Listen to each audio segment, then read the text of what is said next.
Baiklah saudara dan saudari, sekali lagi selamat pagi, salam damai dan salam kasih Kristus untuk kita semua. Dan ini adalah sebuah sukacita kepada kita bahwa pada hari ini kita dapat berkumpul kembali untuk memulakan program kita setelah kita sedikit terbungkam oleh pandemi COVID-19.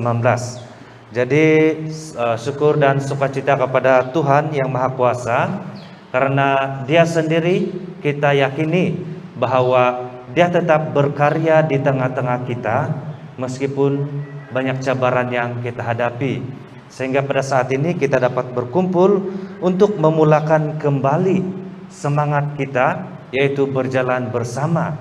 Karena itu di dalam pertemuan kita ini kita sangat berharap supaya kita akan mendapatkan sebuah pengetahuan dan sebuah wawasan yang menjadi panduan bagi kita dalam melaksanakan program 5 tahun ke depannya. Jadi ini adalah pertemuan kita sekaligus mesyuarat tim Pastoral Keuskupan Keningau, dan yang diisi dengan taklimat penerangan tentang program kita 5 tahun ke depan ini, dari 2021 tahun ini sampailah 2026. Mungkin ada yang bertanya, kenapa 2026? Karena di Malaysia akan mengadakan Pan Malaysia Pastoral Convention yang disingkat sebagai PMPC 2026.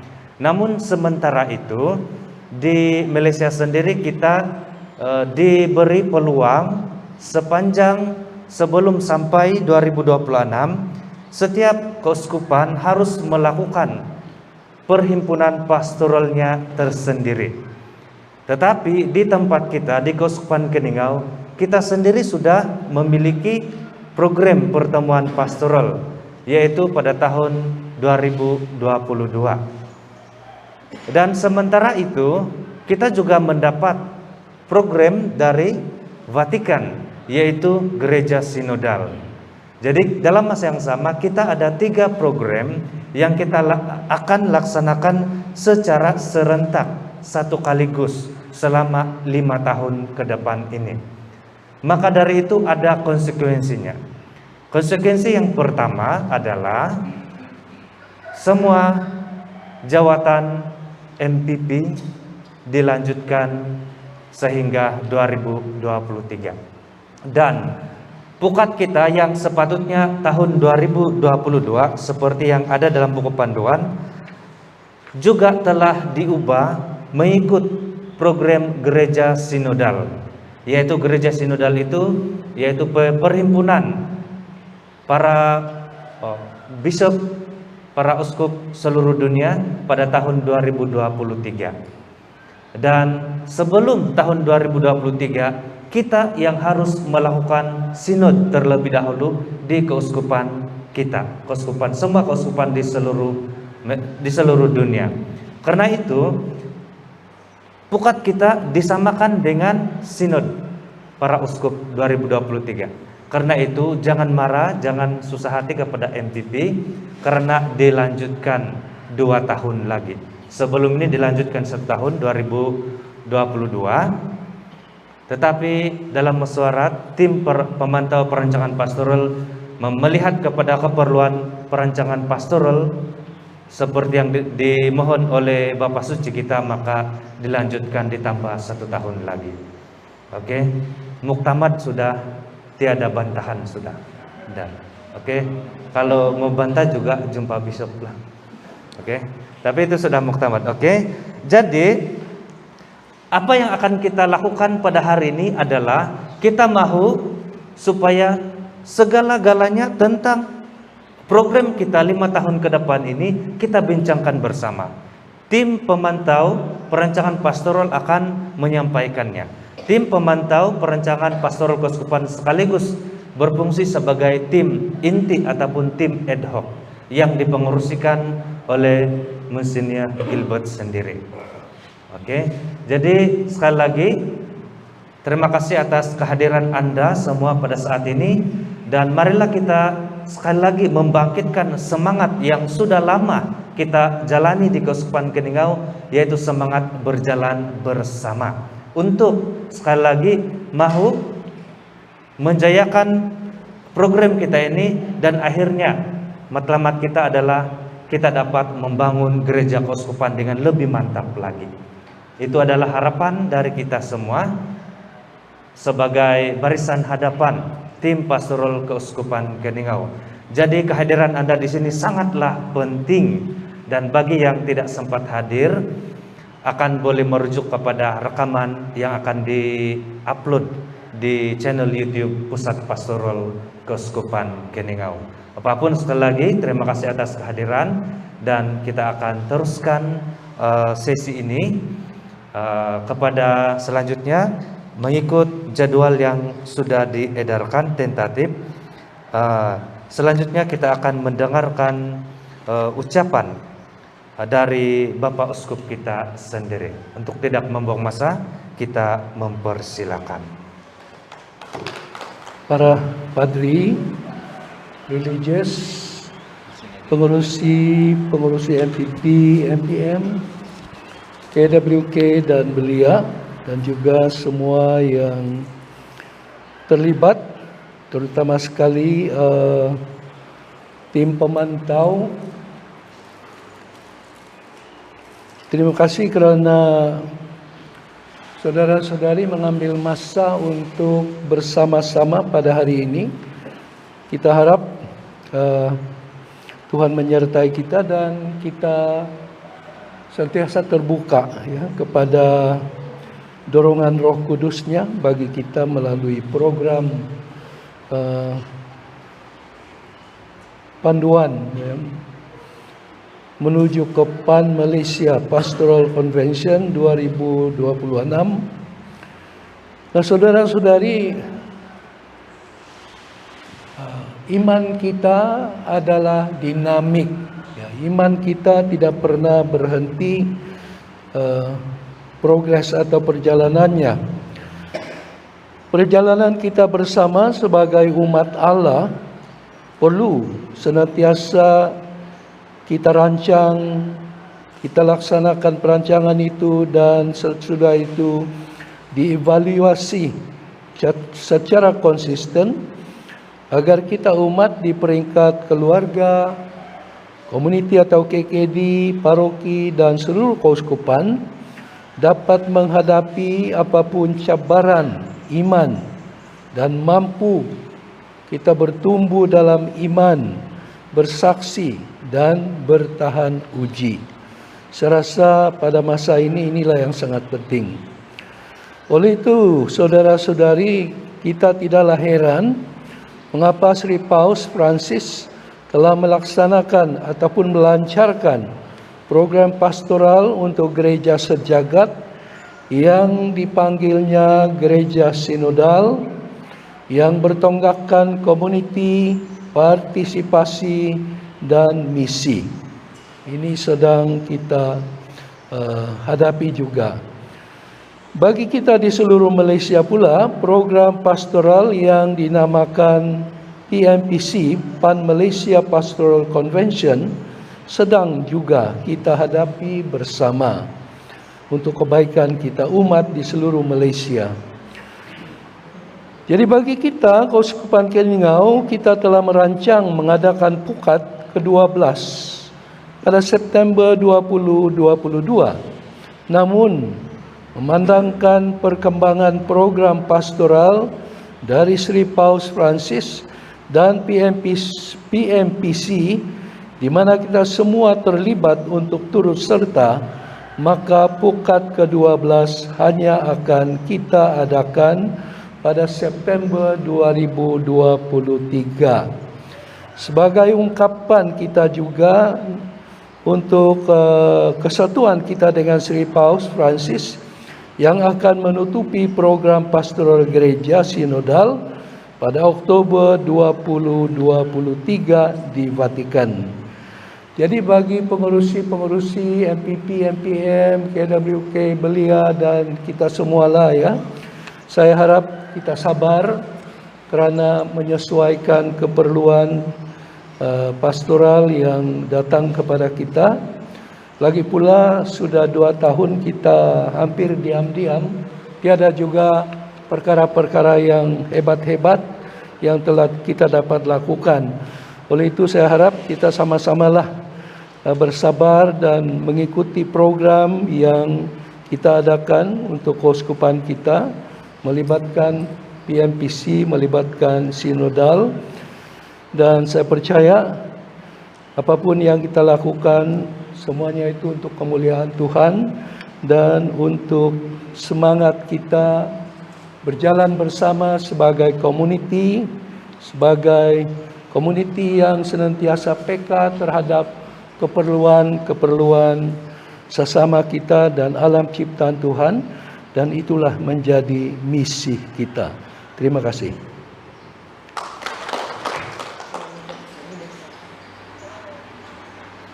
Jadi saudara-saudari, saya ambil ini proses sinodal ini memang diambil daripada tim Sinod Nasional lah, Malaysia, Singapura, Brunei, yang diterjemahkan dari Keuskupan Agung Kota Kinabalu.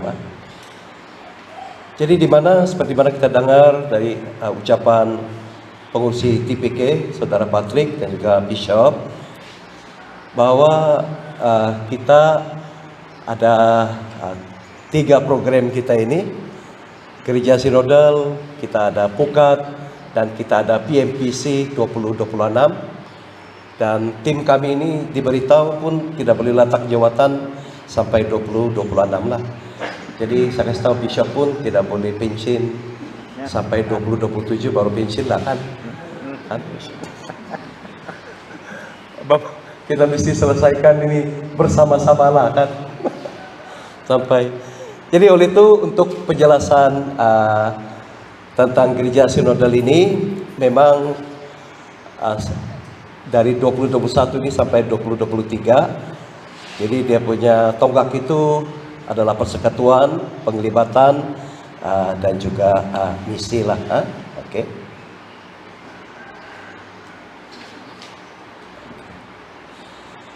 Jadi pada umumnya sinod itu ataupun merupakan persidangan uskup. Ada 3 jenis sinod lah uskup kan, yang biasa itu sekali dalam 3 tahun. Yang luar biasa itu jika ada keperluan, dan kalau yang khusus jika ada keperluan juga. Jadi pada tahun 2023 akan diadakan sinod biasa yang ke-16. Jadi oleh itulah sebelum diadakan sinod biasa yang ke-16 ini, Vatikan minta kita selama 2 tahun ini, 21 sampai 23, bahwa tiap-tiap keuskupan juga itu harus mengadakan dia punya sinod lah, yaitu pertemuan pastoral lah kan. Nah,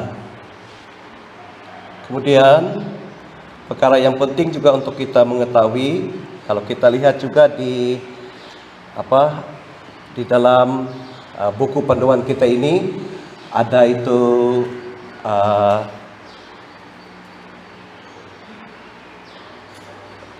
tema kita itu, di mana kalau kita melihat juga di buku panduan gambar itu, pertama sekali ya simbol itu melambangkan seperti sebuah pohon yang besar, yang megah, penuh dengan kebijaksanaan, yang terang dan mencapai langit.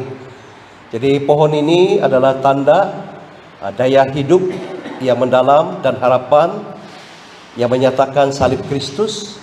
Ia juga menyatakan salib Kristus. Ia juga membawa ekaristi yang bersinar seperti matahari, dan cabang itu mendatar seperti dibuka seperti sayap atau tangan atau sayap menyarankan itu adalah Roh Kudus. Kemudian umat Allah digambarkan sebagai mereka yang umat Allah yang tidak statik lah, yang bukan diam-diam saja, tapi umat Allah itu dalam gereja sedang bergerak, dan itulah maksudnya juga etimologi, maksud kata sinod itu yang bermaksud berjalan bersama. Jadi umat ini disatukan oleh dinamik yang sama di bawah pokok kehidupan ini. Mereka bernapas ke dalam, dan dari mana mereka memulakan perjalanan bersama. Jadi umat Allah itu dalam gereja itu berarti tidak statik lah, yaitu berjalan bersama. Kemudian maksud yang dapat kita lihat juga ada 15 bayangan orang. Semalam saya cek lagi ini, saya kira-kira mula-mula 14 saja, tapi bila saya kira betul-betul 15 orang lah bayangan, saudara. Jadi ini maksudnya ialah merangkumi seluruh umat manusia dalam situasi kehidupan, generasi dan asal-usul yang berlainan lah. Jadi aspek ini diperkukuhkan lagi dengan berbagai warna yang kita boleh lihat di sana, yang merupakan tanda kegembiraan lah. Dan dapat kita lihat di sini dalam 15 bayangan orang ini tidak ada hierarki, kita tidak nampak hierarkinya. Orang-orang ini semuanya statusnya yang sama ada muda, tua, lelaki, wanita, remaja, kanak-kanak, orang awam, religius, ibu bapa, pasangan, bujang, uskup, priawati, tidak berada di depan mereka, tetapi di antara mereka. Jadi inilah semangat sinod ini, yaitu supaya kita berjalan bersama. Jadi bagi kita di Keuskupan Keningau ini tidaklah sesuatu yang baru kan, yang sudah kita laung-laungkan selama ini lah. Kemudian jadi garis yang mendatar itu ia merupakan untuk gereja sinodal sebagai persekutuan, community lah kan, penyertaan dan misi yang berjalan dari kiri ke kanan ke arah perarakan ini, menggariskan dan menguatkannya, dan berakhir dengan tajuk Sinod 21-23. Itulah kemuncak seluruh proses kita lah. Jadi kalau kita lihat seterusnya di dalam dunia, memang seperti mana Saudara Patrick katakan, kita ada 3 fasa lah. Bermula pertama dengan keuskupan. Jadi kalau kontinental itu kita dapat lihat kan, Amerika Utara, kemudian South America, Afrika, Eropa, Australia, Asia, dan juga Eropa lah kan. Jadi bermula dengan tiap-tiap keuskupan di seluruh dunia. Jadi nanti di peringkat kontinental pun ada, dan akhirnya dia pergi kepada universal lah untuk seluruh dunia. Nah, jadi untuk membina gereja sinodal ini kita diberikan masa.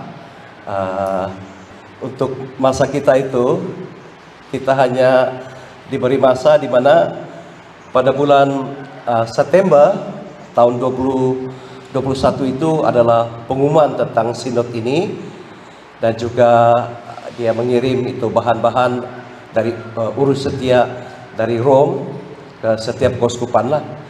Jadi Oktober 2021 kita pun di Keuskupan Keningau sudah lancarkan ini pada 17 Oktober sudah kita lancarkan. Jadi diharapkan sepatutnya daripada Oktober 21 ini sampailah April 2022, yaitu bermula daripada 5 Januari 2022, setiap keuskupan itu harus membuat dia punya proses konsultasi lah. Jadi proses konsultasi itu berarti soalan-soalan itu sudah disediakan oleh tim. Jadi itu yang harus pengurusi MPP bawa balik ke paroki masing-masing, dan itu akan diperjelaskan lagi oleh pada David lah, David Gasikola. Dan kita haraplah semua paroki boleh membuat itu proses, dan kami harap 30 hari bulan April 2022 itu setiap paroki itu sudah membuat dia punya ringkasan proses dengan soalan-soalan itu yang ditanya untuk anak-anak, untuk belia, untuk OKU, untuk warga emas, dan apa lagi itu, untuk orang dewasa lah. Itulah kan proses itu. Jadi diharap April 2022 ringkasan itu ataupun sintesis itu dapat dibuat. Lalu tim kami akan proses semua itu, keputusan itu, dan kami akan hantarnya ke tim nasional lah.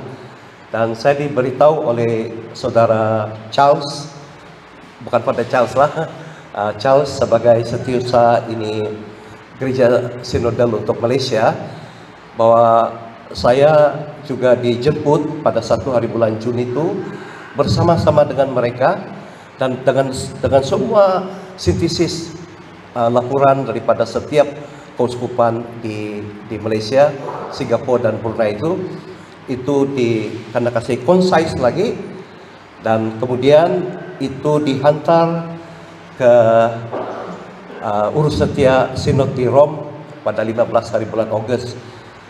Yang saya tahu selepas itu bulan September tim di peringkat Vatikan itu akan bermasyarakat lah, dan akhirnya mereka akan antar segala yang telah kita bincang dari akar umbi itu diserahkan kepada Bapa Suci lah, bila akhirnya sudah September. Jadi inilah laporan sintesis. Jadi itulah sebabnya kenapa kami memanggil saudara-saudari datang, supaya boleh membina itu tim nanti, dan mulai 5 hari bulan Januari itu boleh membuat proses itu, dan diharap bulan April boleh menyerahkan laporan itu kepada kami lah.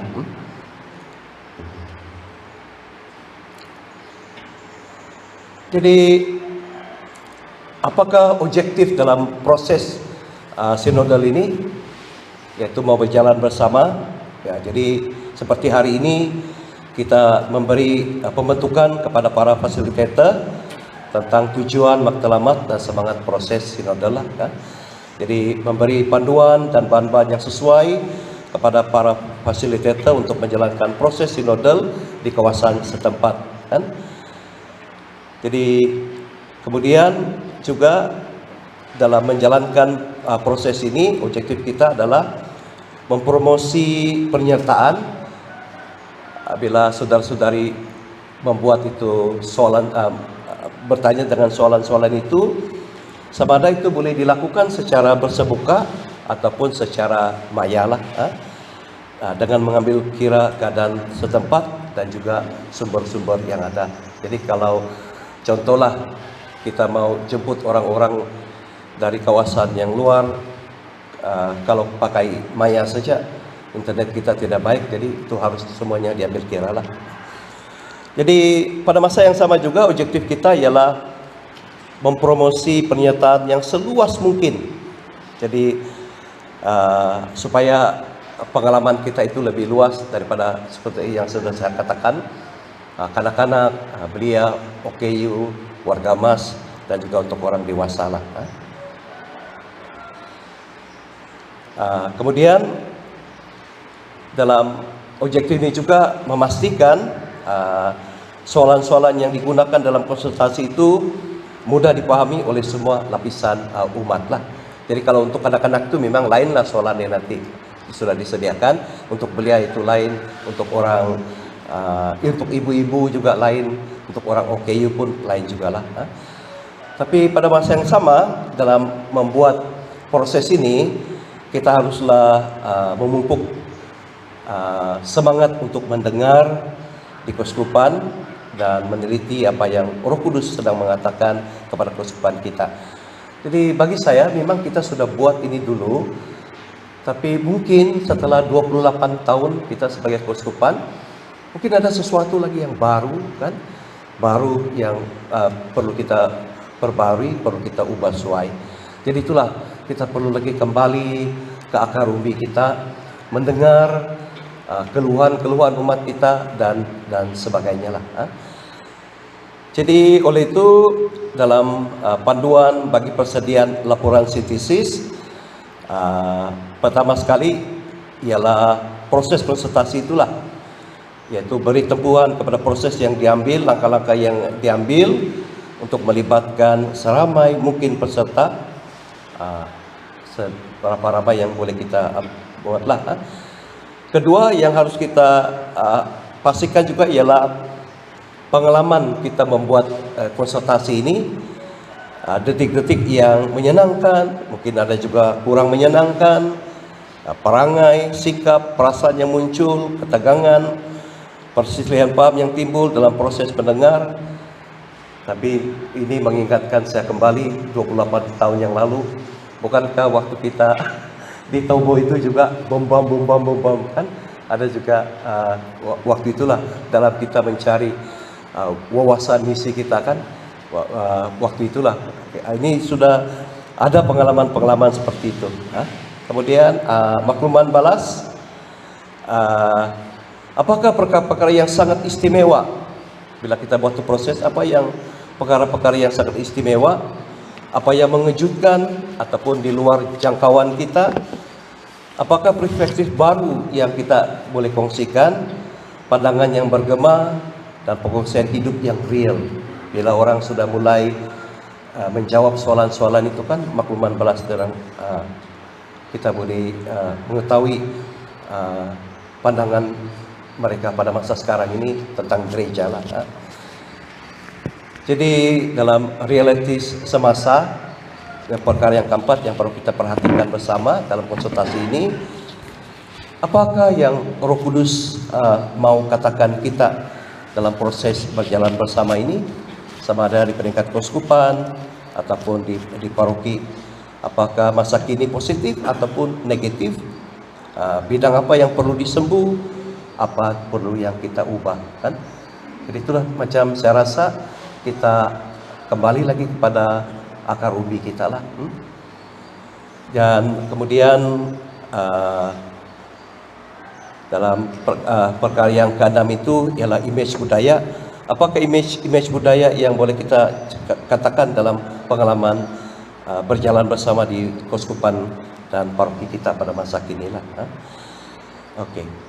Ya, itu apabila kita menyampaikan kita punya tujuan sintesis kita lah daripada setiap paroki itulah. Okey. Jadi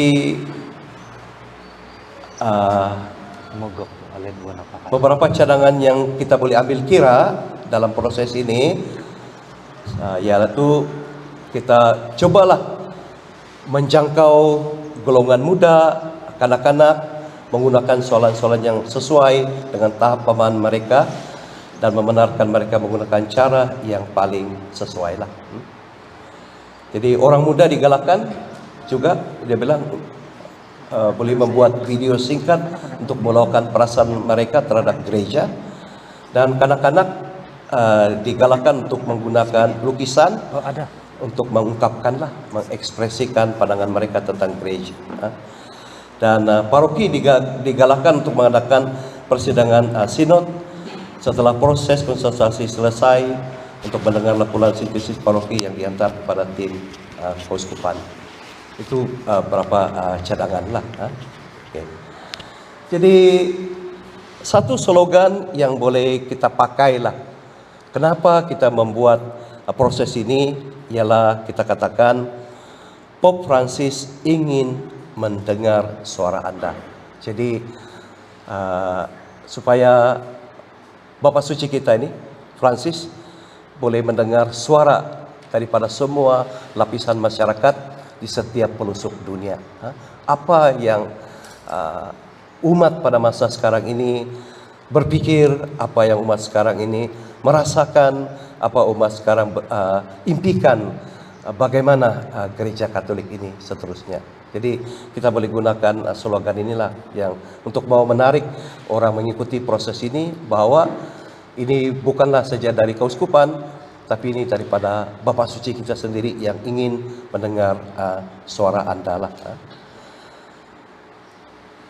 Jadi di dalam sinode ini memang kita ada 3 dia punya tonggakan: persekutuan, penyertaan, juga misi. Memang kalau dalam persekutuan itu dia punya risiko itu adalah ada dalam gereja orang anggap dirinya itu lebih sebagai orang yang elit lah, yang apa. Dan juga risikonya kalau dalam penyertaan itu terlampau intelektual, kalau dalam misi rasa puas hati.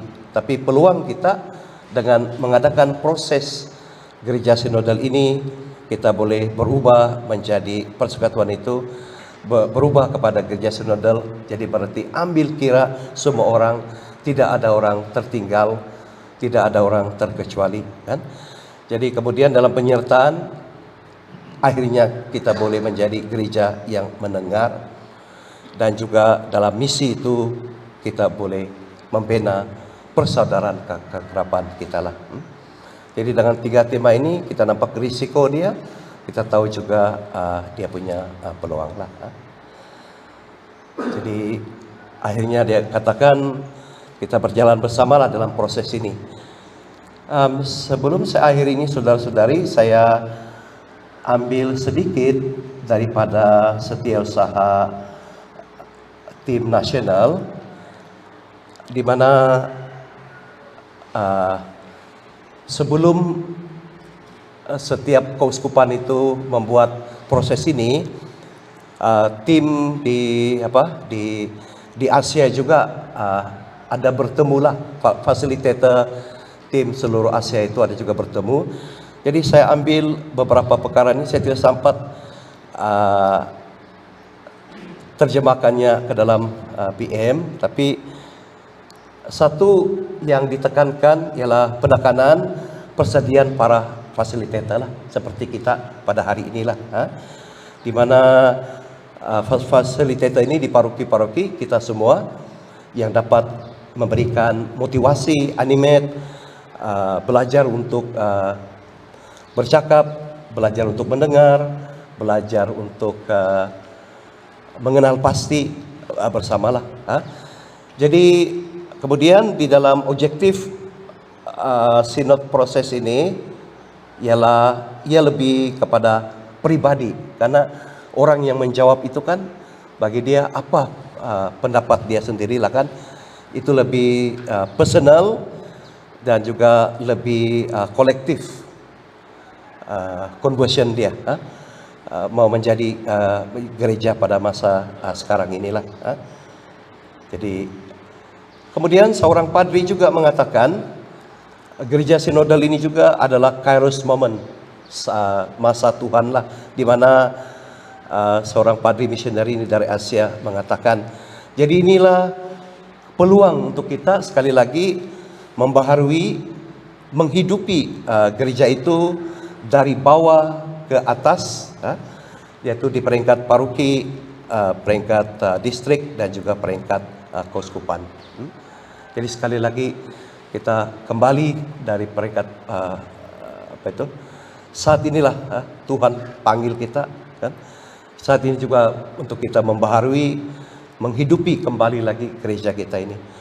Dan seorang padri juga mengatakan ini adalah dangerous move, dia katakan. Kenapa dia katakan?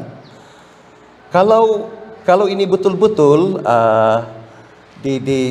dijalankan, kan, ini akan membawakan perubahan paradigma, pertobatan paradigma juga untuk padri, untuk religius dan juga untuk awam dalam membina proses sinodal ini. Sebab kita mau mendengar dari akar umbi kita apa yang mereka impikan, apa yang mereka rasakan gereja pada masa sekarang ini. Oke. Tapi antara juga cabaran-cabaran dia ialah umat Katolik ini tidak suka karena tanya apa. Kalau di Bishop di Afrika katakan orang-orang Katolik ini tidak suka ditanya, kan? Itu juga satu cabaran kita lah. Dan takut mau mengungkapkan, karena umat kita ini takut, ada father sana, ada padri paroki saya itu, nanti saya cakap-cakap begini, nanti dia mak saya itu, dia bilang kan. Jadi itulah takut mau mengungkapkan juga, dia bilang kan, dalam situasi tertentu. Apakah cabaran-cabaran yang harus kita hadapi? Mungkin keadaan geografi kita, cuma sekali. Tapi bagi kita di Keuskupan Keningau, saya ingat ini tidak juga menjadi isu masalah. Banyak ethnic group, saya ingat urban, rural. Tapi kalau kita Keningau tidak juga lah kan. Mungkin ini lebih di Semenanjung lah. Ini juga budaya Katolik. Katolik biasanya lebih suka menerima arahan-arahan daripada padri paroki ataupun daripada pihak atasan, Pak. Dan pada masa yang sama juga budaya Katolik ini, father-father ini juga tidak suka, Pak, kalau kena tanya-tanya. Kan? Kadang-kadang padri ini budaya Katolik juga, dia bilang kan, father-father ini juga tidak suka karena tanya. Sebab soalan-soalan itu akan merangkumi semua aspek orang di dalam gereja Katolik lah. Jadi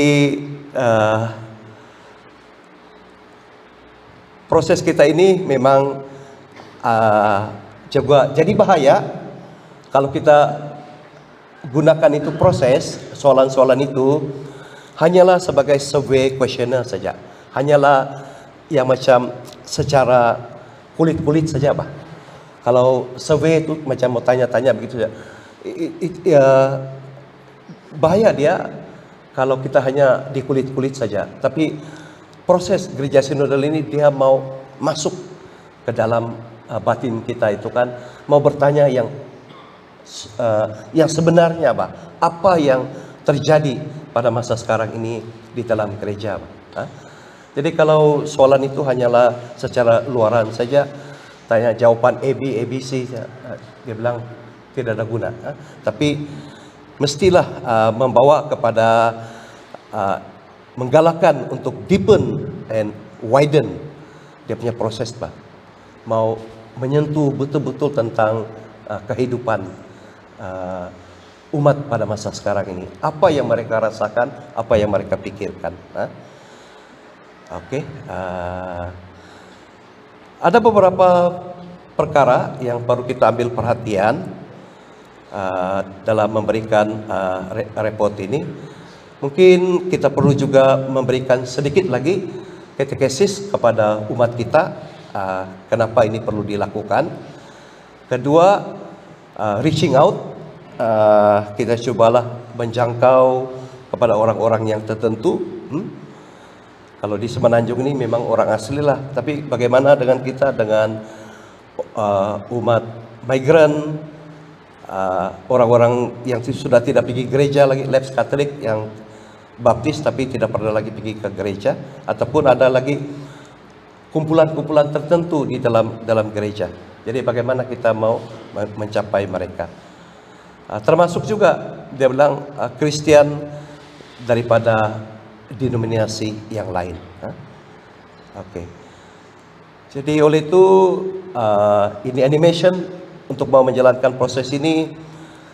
Jadi kita fasilitator ini, koordinator kita punya KKD ataupun apa saja kelompok-kelompok yang ada di dalam paroki kita itu, semuanya memainkan peranan yang penting. Jadi berarti bila kita lakukan proses ini, semua badan-badan yang ada dalam paroki kita itu harus ikut terlibatlah.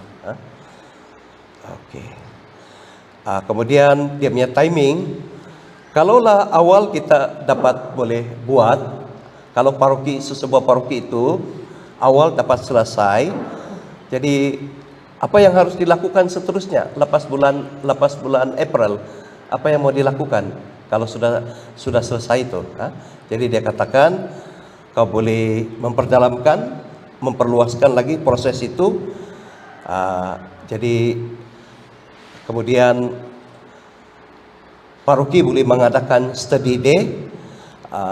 Study day itu dengan merenung data-data yang sudah dikumpulkan. Dia boleh proses itu boleh diperdalamkan, diperluaskan. Paroki boleh ada study day tentang data-data yang sudah kita kumpulkan, kan? Kemudian boleh mengadakan reflection, isu-isu sosial, isu-isu nasional yang kita dengar, okay? Kemudian membuat laporan balik bersama, dan akhirnya kita membuat satu creativity lah, dalam integrity dalam proses itu untuk membuatnya. Jadi saudara-saudari yang lain ini, yang di bawah ini, creativity, integrity proses itu semuanya itu adalah tugas-tugas tim kami lah.